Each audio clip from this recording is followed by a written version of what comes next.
Debate live बड़ी बहस मध्य प्रदेश में आपका स्वागत है। मैं हूं आपके साथ कुलेश्वर पांडे। आपको बता दें कि मध्य प्रदेश जो है कृषि के क्षेत्र में लगातार नया नवाचार कर रहा है। आपको बता दें आधुनिक तकनीकी और दूरदर्शी नीतियों के साथ मध्य प्रदेश खुद को देश के कृषि पावर हाउस के रूप में स्थापित करने की दिशा में आगे बढ़ रहा है।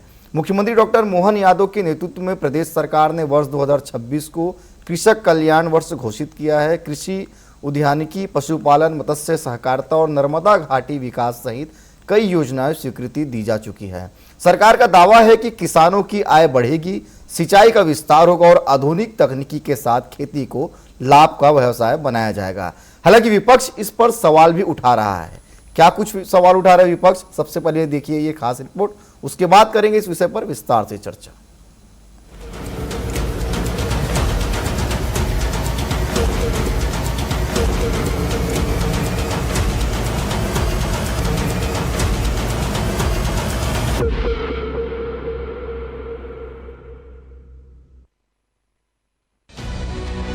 कृषि को आधुनिक, लाभकारी और टिकाऊ बनाने के लिए सरकार लगातार नई पहल कर रही है। हाल ही में निमाड़ के नागलवाड़ी में आयोजित पहली कृषि कैबिनेट में किसान हित से जुड़े बड़े फैसले लिए गए। कृषि, उद्यानिकी, पशुपालन, मत्स्य सहकारिता और नर्मदा घाटी विकास से जुड़ी 16 योजनाओं को मंजूरी दी गई।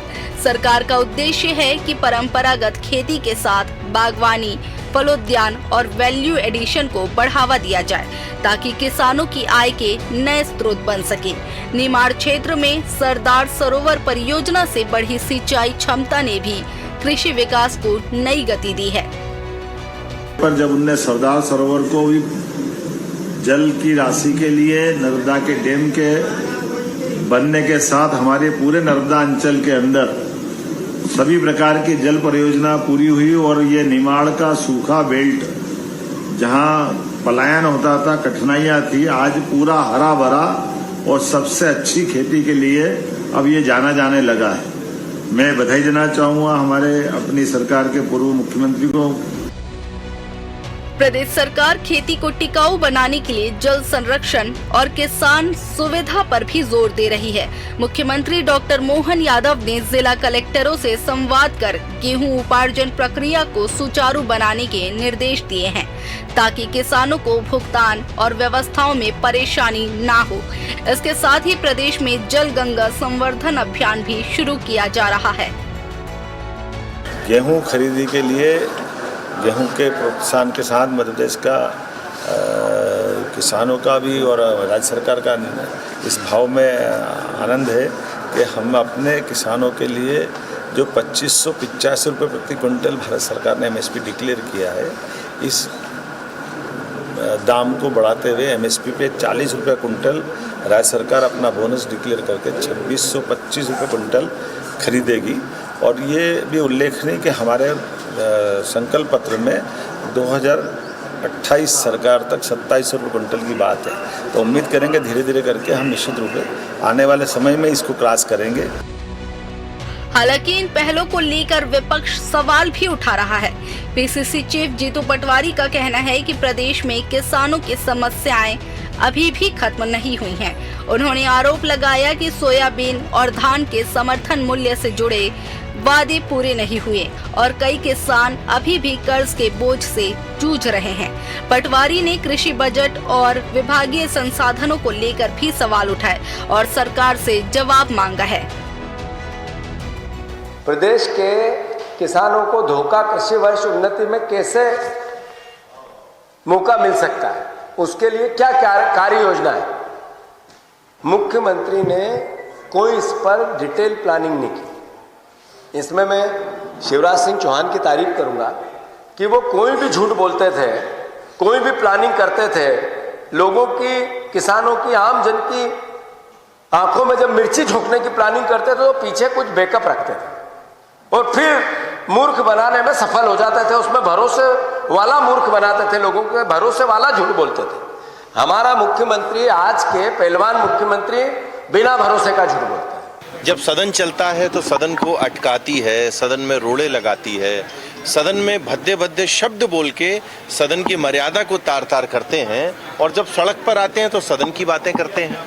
तो ये जो कांग्रेस है वो मध्य प्रदेश में अप्रासंगिक हो चुकी है। जीतू पटवारी और उमंग सिंगार की जो आपस की लड़ाई है वो आज इनके कार्यकर्ताओं में भी नजर आती है, और सदन की बात सड़क पर और सड़क की बात सदन पर करती है। बहरहाल एक ओर सरकार का दावा है कि आधुनिक तकनीक, सिंचाई विस्तार और नीति समर्थन से मध्य प्रदेश कृषि क्षेत्र में नई पहचान बना रहा है, वहीं विपक्ष किसानों की जमीनी स्थिति को लेकर सवाल उठा रहा है। ऐसे में आने वाले समय में ये देखना दिलचस्प होगा कि सरकारी योजनाएं खेत तक कितनी पहुंचती है। TV 24 bureau report, Bhopal.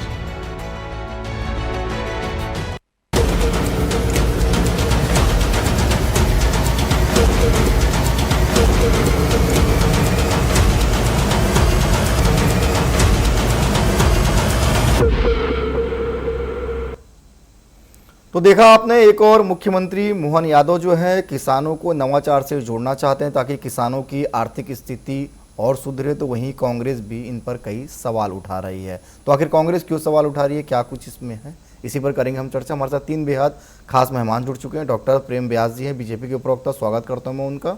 Himani Singh ji है, कांग्रेस के प्रवक्ता, उनका भी स्वागत करता हूँ। राहुल धूत जी है, उनका भी मैं बहुत स्वागत करता हूँ। राहुल जी, सबसे पहला सवाल मेरा आप ही से है, क्योंकि देखिए आप किसान संघ से जुड़े हुए हैं।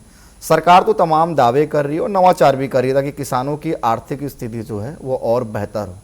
सर, वास्तविक स्थिति आप कैसे देख पा रहे हैं? किसान को क्या इस तमाम योजनाओं का लाभ मिल रहा है और किसानों की अभी वास्तविक स्थिति क्या है मध्य प्रदेश में? देखिए कुलेश्वर जी, ये निश्चित रूप से भारतीय किसान संघ हमेशा से ये मानना रहा है कि सरकार प्रयास कितना भी कर ले, घोषणाएं कितनी भी कर ले, जब तक धरातल पे उनका क्रियान्वयन की रेगुलर मॉनिटरिंग नहीं होगी, उस पर सही से उसका ध्यान नहीं दिया जाएगा तो योजनाएं फ्लॉप हो जाती हैं। तो वर्तमान में सरकार योजनाएं बना रही है, अच्छे नए चीजें आ रही है सामने निकल के, निश्चित रूप से स्वागत योग्य है। मुख्यमंत्री जी ने अभी जो आज गेहूं पे 25 रुपए बोनस और बढ़ाया है, वो भी स्वागत योग्य है। लेकिन देखने वाली स्थिति ये है कि जब खरीदी का समय आएगा या कोई भी योजना क्रियान्वयन के लिए धरातल पर जाएगी तो निचले स्तर का अमला, जो प्रशासनिक अमला होता है, वो उन योजनाओं को धरातल पे किसानों को कितना लाभ पहुंचा रहा है, कितने अच्छे से उनका क्रियान्वयन हो रहा है, इसको सरकार को देखना होगा। क्योंकि कई बार हमने देखा है कि योजनाएं तो आती है लेकिन उसका बजट भी आता है, लेकिन लाभ चुनिंदा लोग लेते हैं जो सक्षम होते हैं। गरीब आम किसान जिसको उस योजना का यथार्थ में लाभ मिलना चाहिए, उसको उस योजना का लाभ नहीं मिल पाता। यहाँ तक की स्थिति ये भी होती है कि आम किसान को तो कई योजना का पता भी नहीं होता। तो सरकार को थोड़ा इस ओर ध्यान देना चाहिए। जो भी योजना सरकार लाती है उनको गाँव पे उसका प्रचार प्रसार अच्छे से हो, अधिक से अधिक किसानों को उसको लाभ मिले और पूरी ईमानदारी के साथ लाभ मिले, उस पर सरकार को फोकस करना चाहिए। तो सरकार जो योजनाएं बना रही है उसका सही परिणाम देखने को मिलेगा और किसानों को भी लाभ मिलेगा। ठीक है प्रेम जी, सरकार की तो मंशा है कि मध्य प्रदेश जो है विकास की और बढ़े, उसमें किसान भी अपना सहयोग दे और किसानों की आर्थिक स्थिति भी बेहतर हो। नवाचार करना भी चाहिए, कोई भी सरकार आती है, किसानों को आधुनिक तकनीकी से जोड़ना भी सरकार का ही काम होता है। लेकिन कांग्रेस लगातार सवाल यही उठा रही है कि आखिर क्या उन योजनाओं का इम्प्लीमेंट धरातल पर सही ढंग से हो रहा है, वो योजना का लाभ किसानों को अच्छे से मिल रहा है कि नहीं मिल रहा है? क्योंकि हम कई तस्वीर देखते हैं, ठीक है एमएसपी बढ़ाने की बात की जा रही है, लेकिन किसान आज कर्ज के बोझ में भी दबा हुआ है। ये सब समस्या जो है कैसे दूर हो पाएगी? मुझे लगता है कि अगर आप कोई योजना चलाते हैं उसका रिजल्ट अगर सकारात्मक आता है तो निश्चित रूप से वो सकारात्मकता होती है जो आम किसान के लिए और आम किसान की पहुंच तक पहुंची है। मेरी आवाज रिपीट होती जी। देखिए, दूसरी चीज है कि आप देखेंगे साथ साथ कृषि कर्मण अवार्ड अगर मध्य प्रदेश को मिले तो निश्चित रूप से हम योजनाओं को किसानों तक पहुंचा पाए। अभी आप देखेंगे गेहूं उपार्जन में मध्य प्रदेश फर्स्ट पोजीशन पर है, सोयाबीन उपार्जन में हम अग्रणी, चना दाल उत्पादन में हम अग्रणी राज्यों की श्रेणी में आ रहे हैं। तो निश्चित तौर पर एक बृहद तौर पर जो योजनाएं चलाई गई थी 5 लाख हेक्टेयर से लेकर आज विधानसभा के पटल पर रखा गया आंकड़ा कि 50 लाख हेक्टेयर तक हमने सिंचाई क्षेत्र को बढ़ाया। जब सिंचाई क्षेत्र बढ़ेगा, जब 2-2, 3-3 फसलें अगर किसान लेगा, जिन निवाड़ क्षेत्र में हम जो कैबिनेट करते हैं उसके पूर्व में रानी दुर्गावती सी अन्य के 3900 रुपए प्रति हेक्टेयर घोषणा की गई थी और उसके बाद में कई सारी लगभग 22 फसलें हैं जिससे केंद्र द्वारा एमएसपी स्वीकार की जा चुकी है और उसी के अंतर्गत हम एमएसपी देने का भी कार्य कर रहे हैं। तो निश्चित तौर पर जो योजना है उसका क्रियान्वयन किसानों के हित में करना, जब आंकड़ों के रूप में निकलता है और जब प्रदेश के विकास पथ पर किसान अग्रसर होता है तब ये अंतर प्रदर्शित होता है। अभी देखिए दूध को लेकर हमने योजना बनाई थी, 9 लाख लीटर से ज्यादा जो है दूध उपार्जन होने लगा। उसके बाद हमने प्रयास किया है कि हम 20 लाख तक पहुंचे हैं और उसके लिए हम किसानों को जो सुविधाएं मुहैया करा रहे हैं, चाहे वो डॉक्टर भीमराव अम्बेडकर योजना के माध्यम से हो, उसके बाद मत्स्य उत्पादन के लिए हमने प्रतिबद्धता जाहिर के लिए केंद्र सरकार के साथ मिलकर हम योजना बना रहे हैं। क्रेडिट लिमिट जो थी 7 लाख करोड़ से लेकर 25 लाख करोड़ तक की गई है। किसान बजट को 3 गुना किया गया। मध्य प्रदेश में हमने बजट को जो है 1,17,000 करोड़ तक पहुंचा है। अभी 17 विभागों को निर्देशन दिया है कि धरातल पर जाकर जो योजना है उसको किसानों के हित में कैसे सुचारू रूप से चलेगी उसका आकलन करें और जहां पर भी कमी दिखती है उसको पूर्ण करें। और अभी उड़द को लेकर भी योजना बनाई है और फसल विविधीकरण को लेकर बकायदा साइंटिफिक सेशंस के साथ में उसको पब्लिश करना, उसको किसानों के मध्य में ले जाना। 600 रुपए उड़द की बात की गई है। और इसके पूर्व हम निवाड़ क्षेत्र में मालवा अंचल में रहता हूँ। निवाड़ क्षेत्र ऐसा क्षेत्र था जहां पर सिंचाई की व्यवस्थाएं नहीं थी, 1 फसल हुआ करती थी। आज अगर 3 फसल हो रही है तो मुझे लगता है ये किसान के समृद्ध भविष्य के लिए आवश्यकताओं के अनुसार निर्णय लेने के बाद में हो पा रहा है। और केन बेतवा लिंक जैसे राष्ट्रीय परियोजना है, लगभग 17 लाख लोग उससे लाभान्वित हो गए। तो मुझे लगता है सिर्फ योजनाएं नहीं है, अंतिम किसान जो 1 या 2 बीघा या 4 बीघा की खेती कर रहा है उस तक भी पहुंचने का कार्य सरकार कर रही है। फसल बीमा योजना के माध्यम से अगर कोई नुकसान होता है, भावांतर योजना के माध्यम से, बोनस के माध्यम से, के माध्यम से तमाम तरह की योजना और उससे किसानों को लाभ। और उसी के बाद परिणाम में जो मैंने बताया कि गेहूं हो, सोयाबीन हो, चना दाल हो, उड़द हो, तो ये परिणाम के रूप में दिखते हैं। ठीक है हिमानी जी, भारतीय जनता पार्टी तो किसानों के विकास के लिए तमाम काम कर रही है। एमएसपी बढ़ाने की भी घोषणा जो है मोहन यादव जी ने कहा है। आप लोगों को इनकी योजनाओं में कहाँ पे दिक्कत दिख रहा है? कुछ संदेह है क्या आप लोगों को? आपने कभी कोल्हू का बल देखा? वो दिन भर चलता है और चलता रहता है, बैल की तरह ही शायद मुझे लगता है, जैसा कि व्यास जी कह रहे हैं और आप कह रहे हैं कि वो कर रहे हैं काम, चलते रहते पर कहीं पहुंच नहीं पा रहे हैं।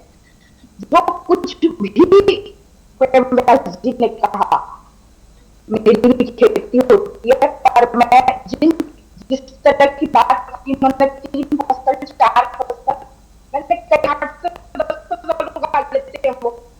अगर उन्होंने पालक भी उगा लिया, टमाटर भी उगा लिया, हर सीजनल फसल किसान जो होते हैं, जो सक्षम होते हैं, बड़े किसान होते हैं, वो सब कुछ कर लेते हैं। और जिससे जनता माना जाता है वो आम किसान होता है, जिस तक ये सब चीजें नहीं पहुंच पाती, जो 2 फसल अपने घर की बच्ची की फीस भरने के लिए या अपने जरूरी खर्चे पूरे करने के लिए भी उसको गेहूं के प्रति क्विंटल का खर्च आता है, उतना ही अभी मंडी में भाव मिल रहा है। हिमानी जी आपका ऑडियो जो है वो ठीक से नहीं आ रहा है।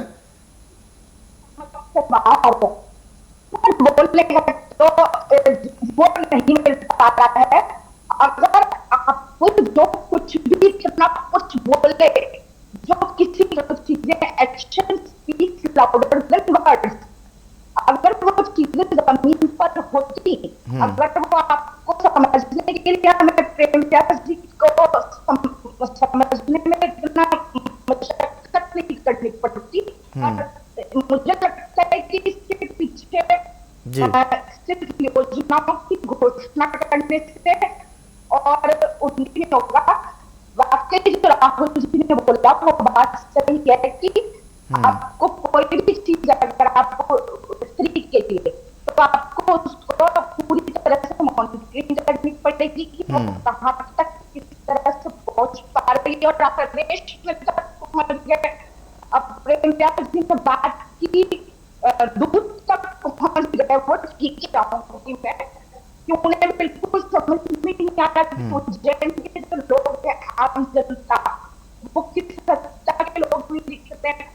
अभी आपने ठीक है हिमानी जी आपका ऑडियो जो ठीक से नहीं आ पा रहा है, मैं अपनी टीम को कहूंगा कि एक बार ऑडियो चेक करें आपका। मैं फिर लौटूंगा हिमानी जी आपके पास, आपका ऑडियो ठीक से नहीं आ पा रहा है। राहुल जी मैं आपके पास आना चाहूंगा। सर, किसानों की सबसे बड़ी समस्या आप क्या देखते हैं, लागत, दाम या कर्ज? देखिए पांडे जी, सबसे बड़ी चीज ये है कि किसानों का दोनों ही प्रमुख समस्या है। एक तो लागत मूल्य किसानों को प्राप्त नहीं हो रहा है, और लागत मूल्य ना मिलने की वजह से उसका कर्ज बढ़ता जा रहा है। निश्चित रूप से देखिए कि सरकार फसलों की एमएसपी घोषित करती है, कहीं ना कहीं समाज में व्यापारी अपनी मोनोपाली पद्धति की वजह से वो समर्थन मूल्य से नीचे जो है फसलों के भाव चले जाते हैं। इस स्थिति में किसान के पास कोई दूसरा विकल्प नहीं होता है, क्योंकि मंडी एक बहुत बड़ा माध्यम है किसानों की फसलों को खरीदने का। लेकिन जब मंडी में भाव नहीं मिलता है तो किसान जो है सरकार की तरफ मुंह देखता है कि भाई समर्थन मूल्य पे अगर घोषित किया तो सरकार समर्थन मूल्य पर खरीदी करे। जहां अगर सरकार समर्थन मूल्य पर खरीदी करती है तो किसानों को राहत मिलती है, नहीं खरीदी करती है तो किसान किसी न किसी रूप से बाजार में लुटता जाता है। तो सरकार को एक चीज पे ध्यान देनी चाहिए कि सरकार को कम से कम समर्थन मूल्य पर किसानों की खरीदी सुनिश्चित करे, इसका ध्यान रखना चाहिए। बल्कि हम तो भारतीय किसान संघ ये मानना रहा है कि समर्थन मूल्य विकल्प नहीं है, कम से कम किसानों को लागत मूल्य मिलना चाहिए। यानी कि उसका जो उत्पादन है उस पर लागत का कैलकुलेशन करके उस पर कम से कम 20% लाभांश जोड़ के उसको मूल्य मिलना चाहिए। लेकिन अगर वो नहीं मिल पा रहा है तो समर्थन मूल्य की सुनिश्चितता होनी चाहिए। जब तक किसान को लागत मूल्य नहीं मिलेगा वो कर्ज के बोझ में जाता जाएगा। आज देखिए आप किसानों को हर चीज के लिए लोन कि आप एक सूर्य योजना किसानों के लिए लेके आई है सरकार, निश्चित रूप से बहुत अच्छी योजना है, महत्वाकांक्षी योजना है। किसानों को बिजली बिल से बचाने के लिए एक प्रयास किया जा रहा है सरकार की तरफ से। लेकिन उसमें एक कमी आपको दिखाई देगी कि उसमें बैंक के माध्यम से किसानों के नाम पे लोन कराया जा रहा है। अब उसमें आप ये देखिए किसान पहले से ही अन्य प्रकार के लोनों से परेशान है, एक नया लोन उस पर दिया जा रहा है। अब मान लीजिए सरकार उसमें सब्सिडी देने का प्रावधान है सरकार का, अगर साल भर 2 साल तक सरकार किसान के खाते में सब्सिडी नहीं डाली तो किसान की किस्त तो शुरू हो गई, वो तो कर्जा चुकाने के लिए मजबूर है। और हमने देखा है कई जगह स्थिति ऐसी आई है किसान, क्योंकि उसकी कोई मंथली इनकम तो होती नहीं है, वो कर्जे किस्तें भर नहीं पाता तो डिफॉल्टर भी होता है। और डिफॉल्टर होने की स्थिति में किस तरीके से उससे वसूली होती है ये भी आपने देखा होगा, हम सबको पता है। तो कहीं ना कहीं सरकार को इन योजनाओं के क्रियान्वयन पर विशेष ध्यान देना चाहिए। दूसरी चीज मैं एक आपके माध्यम से ध्यान आकर्षण करना चाहूंगा, सरकार की योजनाओं को फेल करने में सबसे बड़ा योगदान होता है प्रशासनिक अमले का। ज्यादातर पे जब प्रशासनिक अमला निरंकुश होता है तो वो निश्चित रूप से सरकार की योजनाओं पर पलीता लगा देता है। ऊपर से आप कितने गुडविल में रहे, अच्छे गुड विचारों से रहे, लेकिन पिछले धरातल स्तर पे प्रशासनिक अमला अगर क्रियान्वयन सही से नहीं कर रहा है तो बहुत बुरी दिक्कत होती है, किसानों को परेशान होना पड़ता है। वर्तमान में सीहोर की प्रशासनिक अमले की स्थिति बहुत खराब है, ईसा की खराब है, भोपाल की खराब है। किसानों के पास माध्यम क्या है, किसान जाएगा कोई समस्या को लेकर के या कोई अपने विषय को लेकर के तो प्रशासनिक अमले के पास जाता है। वहां सुनवाई की स्थिति इतनी खराब है भाई साहब हम बता नहीं सकते। तो कहीं ना कहीं सरकार को इस चीजों पे ध्यान देना है कि किसानों की जो लागत आ रही है उस आधार पर लाभांश किया जाए, उसके कर्जे को कम करने का प्रयास किया जाए। ठीक है, ठीक है प्रेम जी, आप लोग तो बेहतर काम कर रहे हैं। मुख्यमंत्री ने तमाम चीज़ों को बताया, किसान की भी बात बताई, लेकिन सर जीतू पटवारी साहब कह रहे हैं कि किसानों को मूर्ख बनाया जा रहा है, कुछ बैकअप प्लान नहीं है मोहन यादव जी के पास, सिर्फ घोषणाएं कर रहे हैं बड़ी बड़ी। नहीं, मुझे लगता है 13,91,000 किसानों ने पूर्व में रजिस्ट्रेशन करा था और बकायदा उनका जो है जो पैसा था वो डीबीटी के माध्यम से खातों में पहुंचा। जीतू पटवारी जी वही नेता जो 125 रुपए बोनस का बोल कर आए थे, और जब किसान वहां पर पहुंचे तो उनको लाठियां मांगी गई, 125 रुपए बोनस नहीं दिया गया। तो 2018 से भावांतर योजना कमलनाथ जी ने बंद करी। आज हम भावांतर योजना के अंतर्गत भी एमएसपी के साथ में किसानों को लाभ देने का कार्य कर रहे हैं। तो दूसरी तरफ देखिए अगर फसल बीमा की बात करेंगे तो लगभग दिग्विजय सिंह साहब के 10 साल के शासन में 8 करोड़ रुपए दिए गए थे फसल बीमा के, वहीं हमारे सिर्फ बैतूल जैसे जिले में 7400 करोड़ रुपए दिए गए। तो ये मूल डिफरेंस है भारतीय जनता पार्टी के शासन में और कांग्रेस के शासन में। और दूसरी तरफ है कि लगभग 127 एग्रो क्लाइमेटिक जोन पूरे भारत में जहां पर फसल विविधीकरण के माध्यम से फसल होती है, हमने समय अंतराल के आवश्यकता के अनुसार उसमें परिवर्तन किए हैं। क्लाइमेटिक जोन के अनुसार उनके रेट तय होते हैं, इसीलिए कृषि मूल्य आयोग जो है वो तय करता है और उनको हम मैनिपुलेट नहीं ला सकते क्योंकि सब जगह का लागत अलग होती है। और उसी के लिए केंद्र सरकार लगातार प्रयास कर रही है कि किसानों के हित के लिए निर्णय लिए जाए, उनकी लागत कम की जाए। अभी सौर ऊर्जा के जो पंप स्थापित किए गए थे लगभग 1 लाख, उससे जो है डीजल से और बिजली से मुक्ति मिलेगी।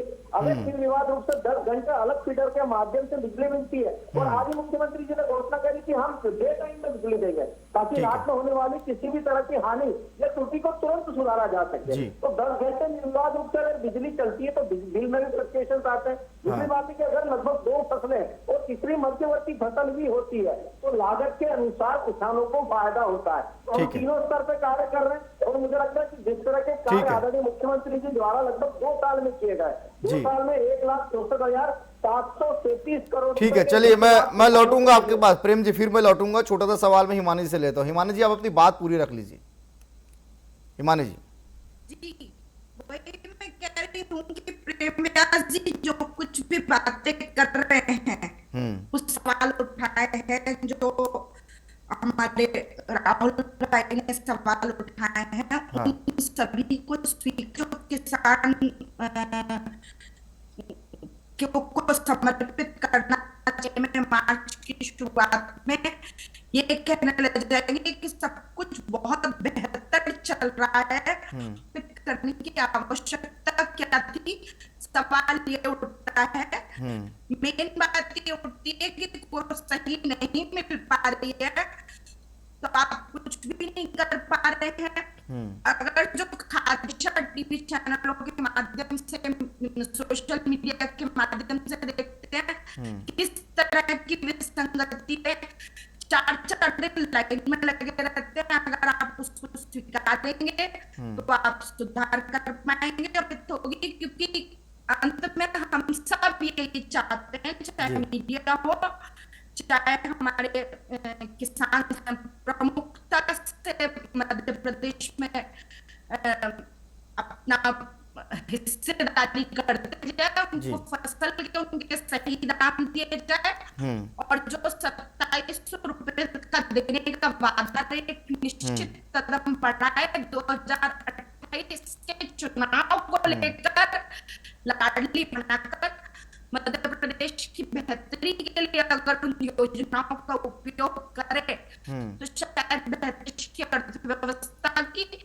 रीढ़ की हड्डी होती है। अगर उसको उसकी फसल का सही दाम मिलेगा तो मदद करने की जरूरत है कि जो विसंगतियां हैं उन्हें हम दूर करें, ठीक है, उन्हें स्वीकार करें, उन्हें देखें, ठीक है, तब हम उनको सुधार पाएंगे। चलिए ठीक है, अब समय भी इजाजत नहीं दे रहे, इसलिए इस विषय को हमको यहीं पे समाप्त करना पड़ेगा। आप तीनों मेहमान हमारे साथ जुड़े, आप तीनों का बहुत धन्यवाद। तो कुल मिलाकर मध्य प्रदेश में मुख्यमंत्री मोहन यादव जो है किसानों की उन्नति, किसानों के विकास के लिए लगातार नवाचार कर रहे हैं और बड़ी बड़ी घोषणाएं कर रहे हैं, लेकिन कांग्रेस जो है इस पर कई सवाल खड़े कर रही है। कांग्रेस का साफ तौर पर कहना है कि एक तरह से सिर्फ ये घोषणाएं हैं, धरातल पर कुछ भी नहीं है। तो फिलहाल आज के लिए इतना ही, कल किसी और विषय के साथ होगी मुलाकात। मुझे दीजिए इजाजत, धन्यवाद।